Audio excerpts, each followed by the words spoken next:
Let me once again say good morning and welcome on this bright May Sunday. Feels like it anyway. I will take it. I will take it. I remember back in the fall, all of these reports from the Farmer's Almanac. How many of you are Farmer's Almanac people? Well, it was wrong this year. I'm sorry. The Farmer's Almanac was... all that voodoo in the almanac it just didn't get it this year. So sorry about that, but all that snow they were predicting. Now I say that, and February and March will come around, and we'll get dumped on every Sunday in March probably. But you'll still be in church, right? We won't cancel for it anyway. All right, go to Acts chapter 9. We're going to continue going through our study of the book of Acts, which is a history of the early church on mission. How did the church become ultimately what it is today? And the seeds of the church were planted in the first century after Christ died, was buried, resurrected, and then ascended into heaven. He left his apostles with this mission: go make disciples of all nations in Jerusalem, Judea, Samaria, and to the ends of the earth. It says, lo, I will be with you always, even to the end of the age. And so this promise, this command is followed by a promise: go make disciples. That's what we're supposed to be doing. That's what we're supposed to be about, helping people know Christ and take their next step in Christ. So that's why we say a lot around here. We want to be about helping to reach people where they're at and then take their next step in Christ, to know Jesus, to follow Jesus. And so he also gave this commission right before he ascended. He says, you will be, like they didn't have a choice, right? Sometimes God just steps into our lives and says, hey, this is what you're going to do, and you don't have a choice. God gets to do that because he's God. He's sovereign. So he says, you will be my witnesses. You will. In Jerusalem and Judea, Samaria, and to the ends of the earth. And so last week we saw how God takes men and women with a past and pursues them with grace. God can take anybody with a broken past. Let me say that again. God can take anybody with a broken past, which, by the way, can we just be honest, okay? That's you. That's you. Like, well, Doug, I've never been arrested. You know, I've never committed adultery. Right? But the point Jesus made very clearly in his Sermon on the Mount was what? You've heard it said, don't commit adultery. That's me. Nailed it, right? Never committed adultery. But then Jesus says, but I say unto you, if anyone looks upon someone with lust in his heart, he's committed adultery in his heart. Right? Like you're broken. You've heard it said, don't murder. That's me. Look at me. Look how awesome I am at keeping the law. I've never murdered. But then Jesus says, I say unto you,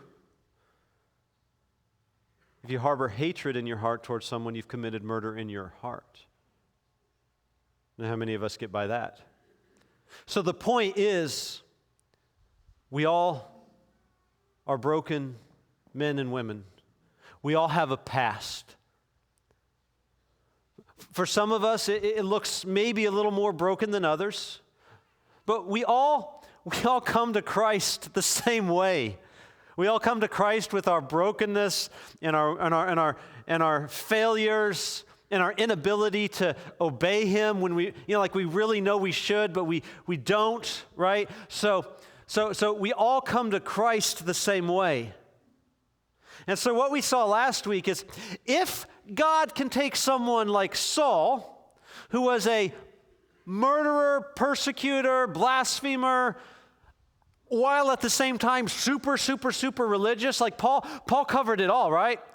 He was a super religious zealot, but he was also a murderous kind of thug, and he kind of was, like, he was everything. Like, so the point is, if God can take that mess that Saul was, and in an instant, this wasn't like a long period of time of like I said last week, of Saul kind of just seeking God and having Bible studies and reading it. No, this was like in an instant. Saul was heading in this direction, and God says, nope, I want you to go this direction. Saul says, I'm doing this with my life. God says, nope, you're going to suffer for me now for the rest of your life.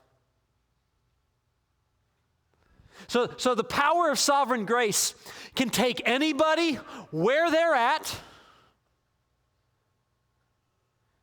and can pursue them with love and can pull them out of the sin that they're in, give them a new life, set them on a new path, and God can use them to do amazing, glorious, and incredible things. So some of the most messed up people have accomplished some of the most significant, glorious things for Christ because God delights in pursuing people with the past, and we saw that very clearly last week. But the story of Saul doesn't end there, right? If you know anything about your Bible, you know that Saul's story continues. And we're going to pick up the continuation of that story in Acts chapter 9. But let me ask you guys this. How many of you would sit here today and you can honestly say that at some point in your past, someone took a chance on you? Raise your hand. Like you can say, someone kind of took a chance on me. They took a risk with me. And you are, to some degree, the person that you are today. You're where you are at today because of those men and women who took a chance on you. When maybe no one else was willing to.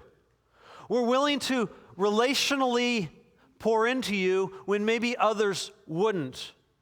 Like there's someone in your life that says, you know what, I'm going to take a chance on that person because I see something there, I see potential there, I see the evidences of grace there. Like someone took a chance on you, someone poured into you, and you are the person you are today because of what God did through that person's life.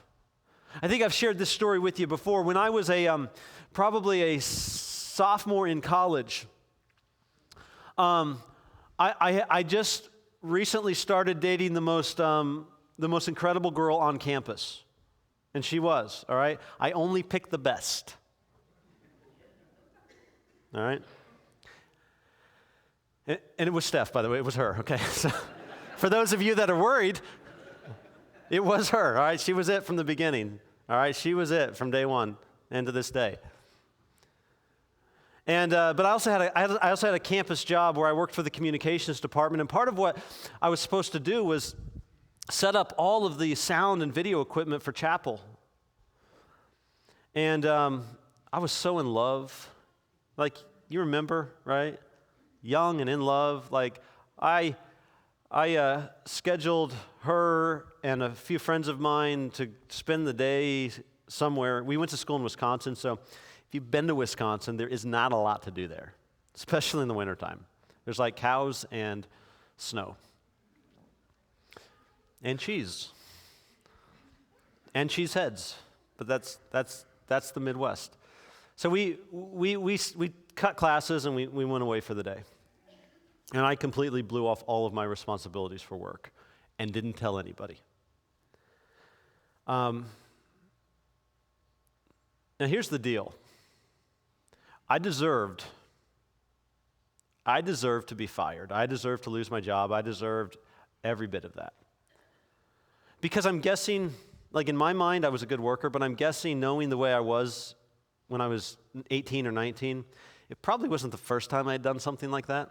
I'm just going to be honest with you, okay? So I probably didn't really deserve to have this job that I needed, to help pay for school.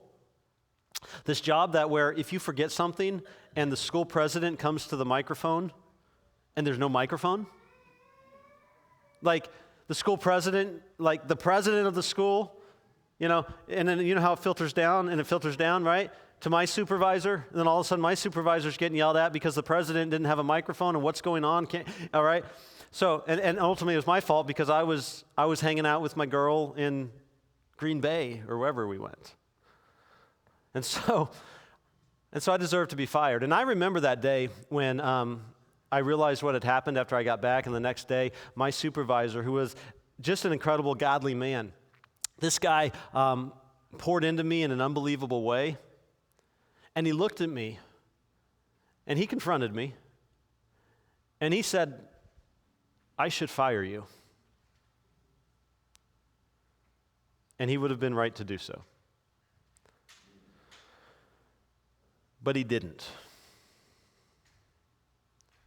He said, I'm going to give you a chance. because I know you can be better. I know you can do better. See, he looked at his relationship with me as an opportunity to take a chance on someone so that they could do something greater. And I am, in part, the person I am today, standing in front of you declaring God's word because of the influence and the impact that individuals like this man made in my life. And he was an incredibly charismatic, gifted man. He was from Montana, and after he got done with his schooling, he went back to Montana just to pastor a little church out in the West. But the impact he made on my life by taking a chance on me allowed me to get to the point where I could be where I am even today. So the reality of the way God works is this: nobody gets to where they are unless someone's willing to step out and take a relational risk with you, unless someone's willing to step out and take a chance on you and take a risk with you to pour into you. Because the reality is this: relational discipleship always involves the willingness to take a risk on someone who could ultimately disappoint you. Let me say that again. Relational discipleship always includes the willingness to take a risk or a chance on someone who could ultimately disappoint you. And so what happens is we oftentimes don't risk that because, well, this person, they've got a long ways to go, or they've got too much baggage, or I'm just not sure they're really going to be. And so what happens as disciple makers is we kind of back away from the people that maybe are going to be tough or difficult, and we kind of surround ourselves with people that kind of already have their stuff together. And yet what I see in the text today is that what God's calling his church to and what God's calling you to is to be a great disciple makers. And if you're going to be a great disciple makers, you need to get this one truth from this text, is that great disciple makers take relational risks so that others can thrive.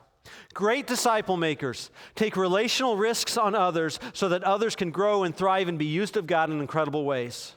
And we see that happening in today's text, because really what happens is this: only when you take relational risks, by taking a chance on people who maybe don't deserve the chance, or others have taken a chance on them and been disappointed, it's only when we get to that point that you can really get to the heart of Christ, and then you can really get to the heart of the gospel, which says this: in that while you were still sinners, Christ did what? Died for you. So at the heart of relational discipleship and this willingness to invest and pour into people that could disappoint you, that could betray you, that could walk away from you, and that scares us sometimes, because it's like, oh, I've tried that. I've poured into this person. I tried to disciple this person. They just went off and they got back into drugs, or they got back into this, or they got back into that, and now, it didn't work, Doug, and they just disappointed me, and so I'm not going to go down that road again. Yeah, I would say that is exactly what God is calling us to do. To keep going down that road, because I believe that's what Jesus did with you. He walked the road of Calvary and bore a cross while you were still a sinner and died for you. And he calls us to invest in people with the same heartbeat that the gospel produces within us. And so if you'll follow me in Acts chapter 9, begin reading in verse 23. Remember that Saul, the persecutor, the murderer of Christians, has just become gloriously and miraculously converted, and now he's a follower of Christ, and he's proclaiming Jesus. And so we find in chapter 9, verse 22 of the book of Acts, when many days had passed, the Jews plotted to kill him, but their plot became known to Saul. They were watching the gates day and night in order to kill him, but his disciples took him by night and let him down through an opening in the wall, lowering him in a basket. And so Saul at this point is where? He's in the city of Damascus, right? He had gone there to kill Christians or imprison Christians at the very least. He ended up proclaiming Christ. That's a change. That's a pretty sudden change of events. I'm going there to arrest Christians. He shows up and now he's proclaiming Christ. What's going on here? He had an encounter with Jesus, and Jesus has the power to change people's lives and change their whole course. And so this is what's happening with Saul. And so he's preaching Jesus. Now, Saul was incredibly influential. Saul was incredibly learned. Like he was intelligent, he had education, he had influence, he probably had authority, he probably had wealth. At this point in his career, he was like a rising star within the ranks of Judaism, right? He was getting direct letters from the high priest himself to go and arrest Christians. So this tells you about the clout that that Saul had, who later would become the Apostle Paul. But Saul at this point had this type of clout. And so he was the champion for the religious Jews who had actually put Jesus to death. He was their champion. He was their hitman. He was going out and doing the dirty work that the religious leaders in Jerusalem weren't willing to do. And he was doing it well, and he was doing it effectively. Imagine the dismay amongst the leaders of the religious order in Jerusalem when they learned that Saul was actually preaching that Jesus was the Messiah risen from the dead. Imagine the betrayal they felt. Imagine how angry and upset they would have been that their champion for their cause was now playing for the other team. Right, I see this happening in Philadelphia sports a lot. Like Philadelphia sports, you lose your good players. Thank you, Chip Kelly, right? I don't want to open up any more wounds, but right? And then they go and they play for another team and do well. Philadelphia fans get real bitter about that, right? Like, I'm not cheering for that guy. I'm not rooting for that guy. They feel a sense of betrayal, right? Well, in a way, this is what the religious leaders were feeling when they saw what Saul was doing, now proclaiming Christ. They felt betrayed, angry, upset. Now Saul, being an influential person that he was now playing for the other team. And so they thought, well, we've got to deal with this. And so they wanted to hurt him. They planned to kill him. And so Saul there's a bounty out on Saul's head. And so the Christians in Damascus secretly let Saul down through an opening in the wall of the city, lower him in a basket, and he escapes and heads to Jerusalem. In verse 26, when he had come to Jerusalem, he attempted to join the disciples. Now notice carefully what's happening, okay? Saul had left Jerusalem to go to Damascus. He's miraculously converted in between on his way to Damascus. He's preaching Christ in Damascus. He narrowly escapes being murdered in Damascus. He comes back to Jerusalem and does what? So you have to put yourself in the setting, right? You've got all these Christians in Jerusalem, a few thousand at this point, right?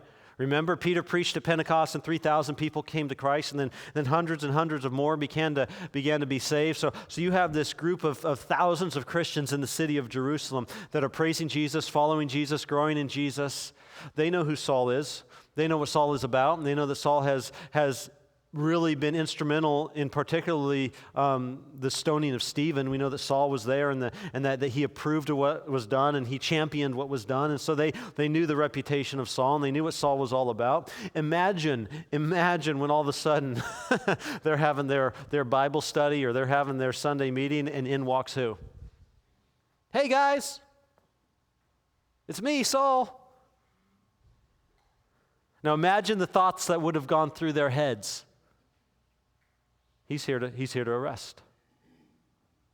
Right? It's no different than if you were a Christian during the time of the communist regime in Russia, right? And you're meeting in secret, you're meeting underground, and all of a sudden communist guards and soldiers come in. They're not there to worship Jesus. They're there to do what?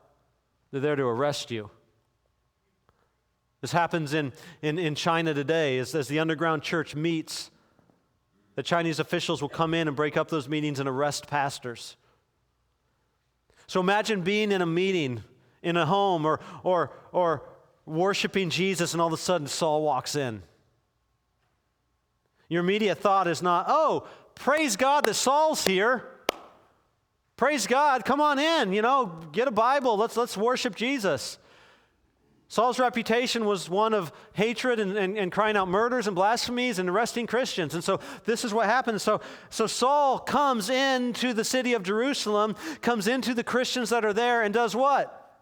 He attempts, key word there, attempted to join the disciples. He attempted but was unsuccessful. Why? Well, the verse says, they were a what? They were afraid of him, for they did not believe that he was a disciple. And so the setting of this story is very, very raw and very real, because all of a sudden you have a group of Christians meeting.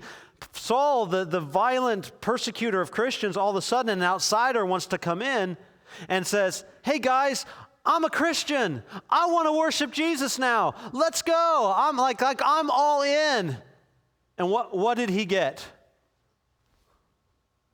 What's he doing here? I don't know. Maybe he's trying to deceive us. I don't trust that guy one bit. Like, he's just saying he's a Christian, but I don't think he really is. He's just saying that to get close to us, and then when he gets close to us, he's gonna have evidence against us, then he's probably gonna arrest us. And so Saul was not welcome in the church. He wasn't welcome. People were afraid of him. People didn't trust him. And I don't want to be too hard on the Jerusalem Christians. I don't know that I would have been super trusting myself either. I mean, I'm just being honest. Like, here's this guy that all of a sudden he left last weekend to go persecute Christians, and now he's coming back saying he is one of them. That seems a little odd, right? That seems a little off. That doesn't just happen. And this was no doubt what was going through the minds of these Christians. Saul's coming into their gathering. Saul's wanting to build relationships. Saul's wanting to go forward with them, and they rejected him. They were afraid of him, and they didn't trust him.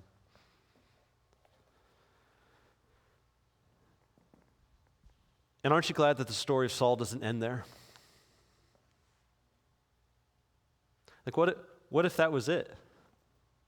Well, I guess they don't want me. I guess they rejected me. I guess they don't trust me. The church is full of a bunch of hypocrites anyway. Who wants any, right? Like, that's what happens. You ever felt like the church rejected you? You ever felt like the church didn't really welcome you or receive you or help you? I think to some degree we've all probably been there at some point or another.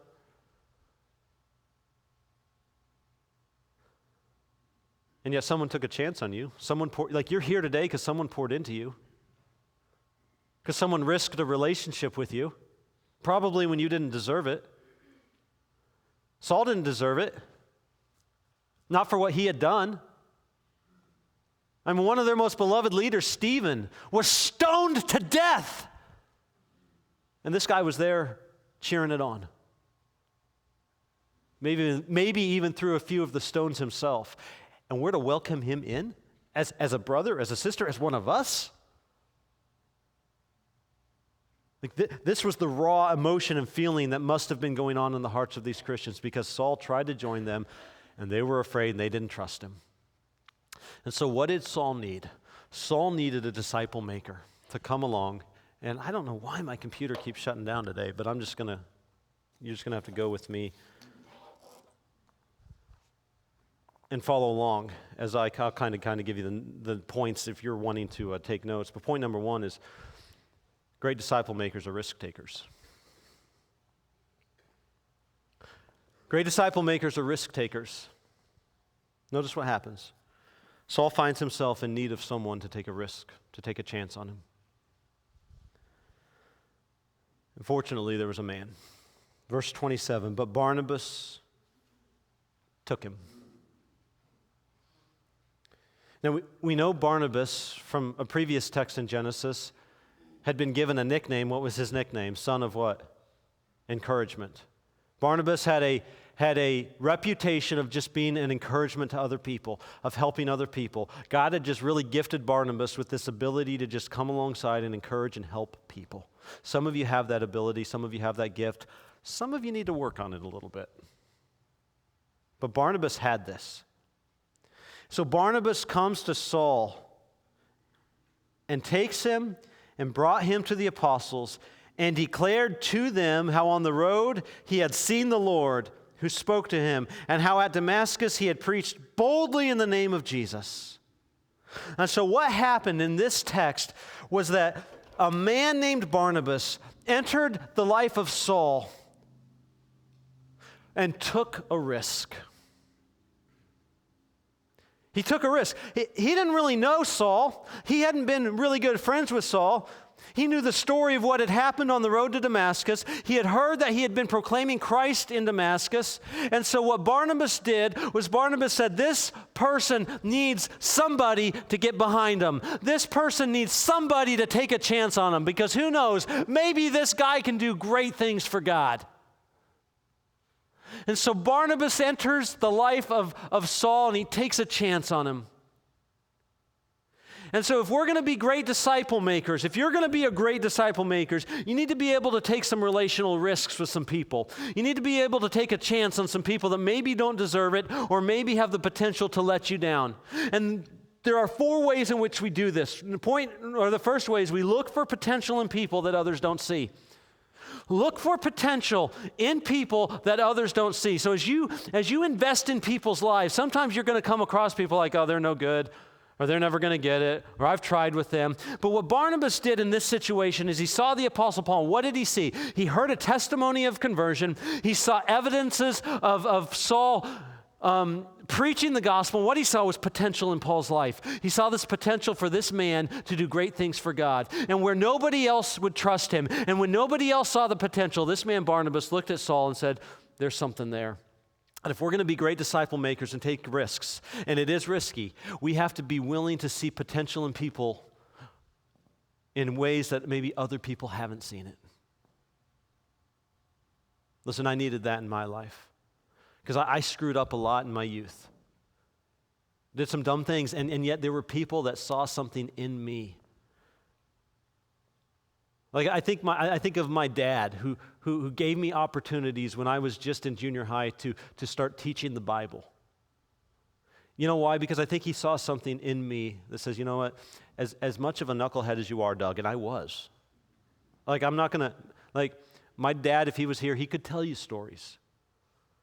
All right? He will never be invited here, so. But he gave me opportunities to teach. Like I remember as an 8th grader teaching the Bible to children and realizing I really enjoy this. I can do this. Like seeing potential in people for greatness. Not based on really them, but based on what God can do through them.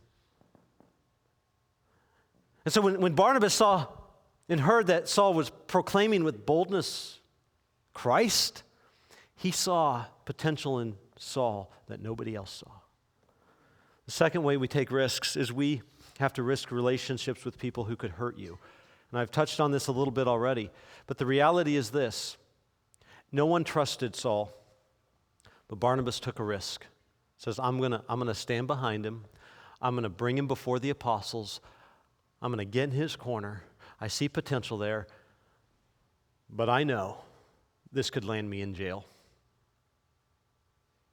That was the real risk, right? If Saul was not a true Christian, if Saul was just playing a game, if Saul was then Barnabas took an incredible risk in developing a relationship with Saul. Barnabas took a risk, and we have to be willing to take relational risks with people who could hurt us.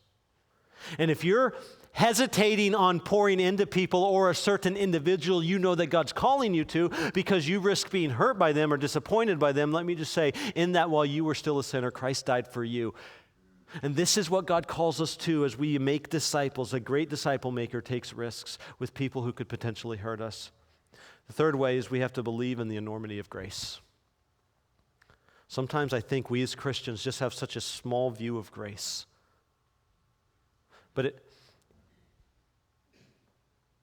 if God can take this persecutor of Christians, and I can kind of put myself in the shoes of Barnabas, who himself had experienced enormous grace in his life, had seen the grace of God transform thousands of people in the city of Jerusalem.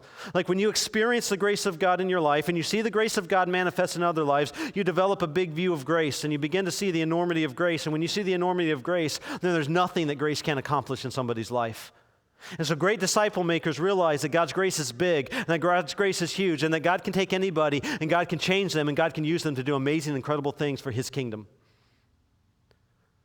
And Barnabas, I believe, saw the enormity of grace. And because of grace in his life and grace displayed in others' lives, he says grace can change Saul's life. So taking risks involves looking, first of all, for potential in people that others don't see. By the way, on that point, look at the men that Jesus chose to be his disciples and apostles. Did he choose the cream of the crop, the Ivy Leaguers? No, he chose the fishermen, the zealots, and the tax collectors. That's who Jesus went after. That's who Jesus says, I want you. Those that society had rejected. Listen, they were fishermen for a reason. Okay, because no one had seen enough potential in them to make them one of their own disciples, which was huge in Jerusalem. Only the cream of the crop were those who were asked to follow the rabbis and to be their disciples. And so when Jesus comes on the scene, he says, I want a fisherman, actually a few fishermen. I want the tax collector that everybody hated. I want this zealot that's just so zealous about getting Rome out of there. Listen, I want you. Look at the people that Jesus went after and took a risk on. Oh, and by the way, Jesus actually got pretty betrayed by one of the people he took a chance on, didn't he? Oh, God, you don't know? No, Jesus does know. Jesus knows what it's like to invest in somebody and feel their betrayal, which is what Judas did with him. Like, Jesus gets it. And yet look at the 11 that we're seeing in the book of Acts. Look what the fishermen are doing. Because Jesus took a chance on them. Saw potential in them. And poured himself into them. Risk relationships with people who could hurt you. Believe in the enormity of God's grace. And then fourth, listen, this is so important. You need to be ready to see present fruit in spite of past sin. So if we're going to be a risk taker as a disciple maker in people's lives, we need to be able to identify fruits of grace, fruits of the Spirit in spite of past failure. If all we do is look at people's past failures and we can't see what God is doing to grow them now. Like, have you ever discipled somebody who had a past and that past still kind of clung on to them a little bit and still kind of hung on to them? And yet there were evidences of growth and change and God doing something, and then out of the blue they would just kind of fall back and kind of struggle with their past a little bit. And that's very frustrating because, like, I thought you were saved. I thought you were a Christian. You're not supposed to do that anymore. You're not supposed to look at that stuff anymore. You're not supposed to smoke that anymore, right? Yet this is what we do when we help people. So we have to understand that while there's still a past, and sometimes that past creeps back into their lives, what we have to see is, hold on, is there evidence of God changing them? Is there evidence of God transforming them? Is there evidence of grace? And we have to be ready and willing to say, okay, in spite of their past, the road to sanctification and spiritual growth is often long and hard and slow. So what we do when we take a risk with somebody is we accept the fact that it might be a slow, long road, but if we can see the evidence of God's grace in their lives, we got to be ready to hang on to that. And this is where Barnabas was with Saul. Like, hey, there's evidence here. There's something going on here. God seems to be working there. And I'm going to see that in spite of his past. And Saul had a past, didn't he? So great disciple makers are risk takers. Secondly, great disciple makers are humble champions of other success. Let me say that again. Great disciple makers are humble champions of others' success. Look at the text. It says this. He brings them before the apostles. Okay, so these were like the big wigs of the church, right? He brings them before the apostles and declares to them how on the road he had seen the Lord who spoke to him and how at Damascus he had preached boldly in the name of Jesus. And so what's the result? Verse 28. So he went in and out among them at Jerusalem, preaching boldly in the name of the Lord. And he spoke and disputed against the Hellenists or the Greeks. So there were two kind of issues. You had the religious Jews, and then you had the philosophers of the Greeks and the Greek philosophy. He argued with both, but in this text he was arguing with the Hellenists or the Greeks. But they were seeking to kill him, and when the brothers learned this, they brought him down to Caesarea and sent him off to Tarsus. And so what happens in this text is the beginning of something powerful, because Barnabas, who's a pretty significant character in the church at this point, obviously has access to the apostles themselves, has been given the nickname Son of Encourager, right? He could be looking at himself as kind of a big deal in the church. But then he identified someone with some incredible gifts. He had identified someone with incredible ability and incredible potential for greatness. And so what did he do? He brought him in, and he defended him, and he got behind him, and he poured into him. And what was the result? Paul began to preach boldly. He began to have influence. He began to see fruit. People began to listen to him. And nowhere do you see that being an issue with Barnabas.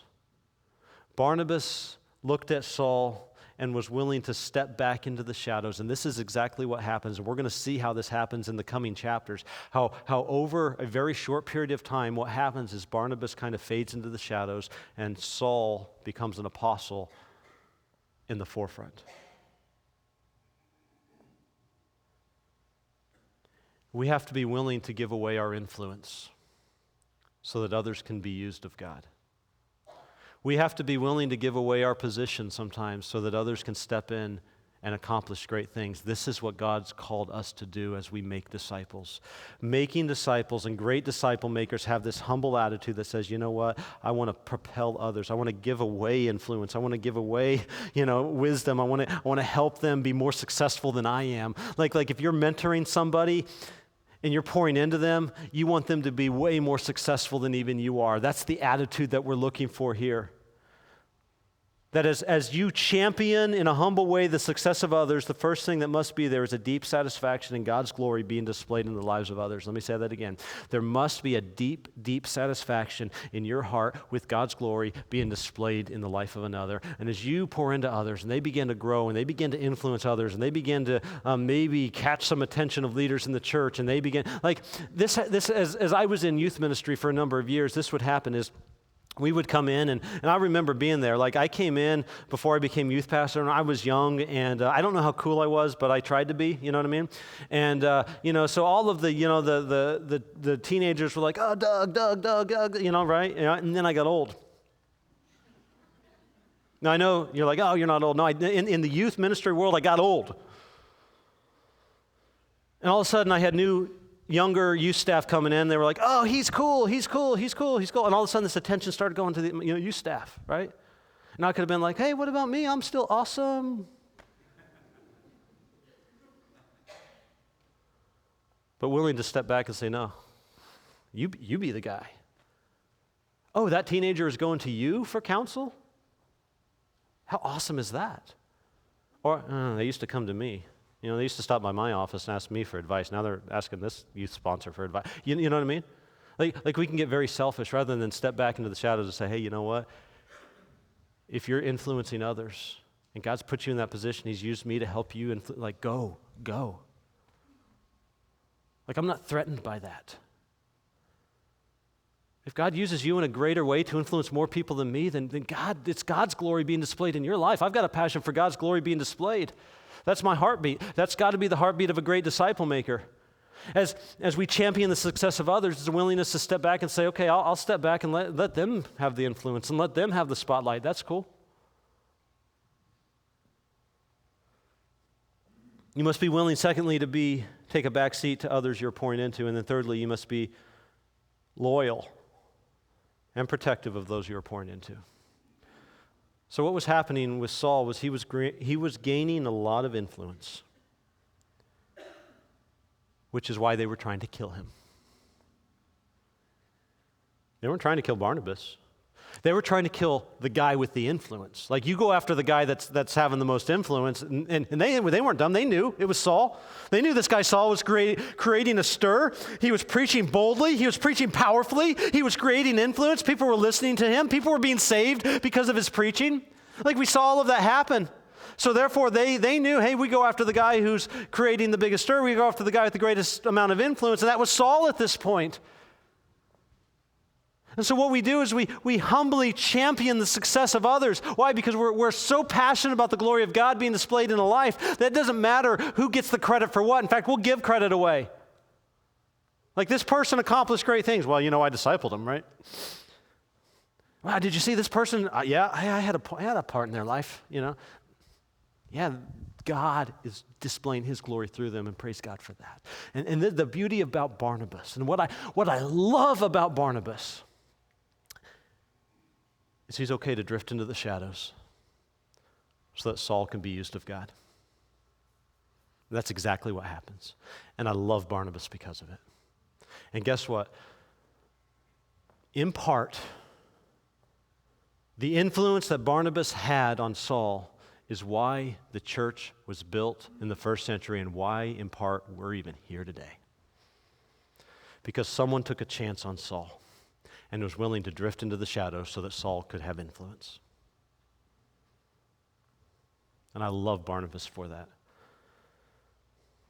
And then it ends by saying this: so the church throughout all Judea and Galilee and Samaria had peace and was being built up, and walking in the fear of the Lord and in the comfort of the Holy Spirit. What happened?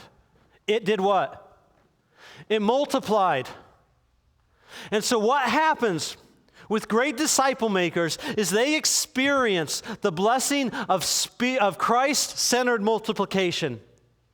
So as Paul left Jerusalem and was taken to Tarsus, things calmed down. But what happened is the Spirit began to work and the gospel began to spread. And guess what Barnabas began to see? Barnabas began to see multiplication. He began to see more and more people come to Christ. And what happens is this: as we focus on taking risks with others and investing in others and relationally pouring into others, people that could hurt us, people that could let us down, what we begin to see in time through our faithfulness is the pure joy of Christ-centered multiplication, that God actually saves people, that God actually changes people, that God actually transforms lives. Like, you can be a part of that and you can experience that. And that's what we see happening in the book of Acts, because a man like Barnabas said, I'm going to take a chance on Saul. I'm going to take a chance on him. Why? Because found people find people. Let me say that again. Found people find people. And if you've been found by Jesus, the call for you is to be a great disciple maker and take risks and find others. Find others that evidence that God is doing something there, and risk. Let's end our service this morning by just singing to our Father. We're going to sing the song, Good, Good Father. And as we sing this song, and I have the worship team come up, you guys can come up right now, that's fine. As we sing Good, Good Father, what I would ask us to do is just to remember the fact that in that while we were still sinners, Christ died for us, that he is a good, good Father. And because he's a good Father, listen, church, he calls us to take risks and pour into others so that they can experience his goodness, so that they can experience his grace. So, Father, as we come before you, I pray that our hearts would just be open to just worship you once again this morning. As we close out our service, I pray that once again, Father, you would just remind us of how good you are. And God, I pray that out of your goodness, we would take seriously the truths and the promises of Scripture, Lord, that we would take this to heart this morning, God, that you're calling us, Lord, deeper.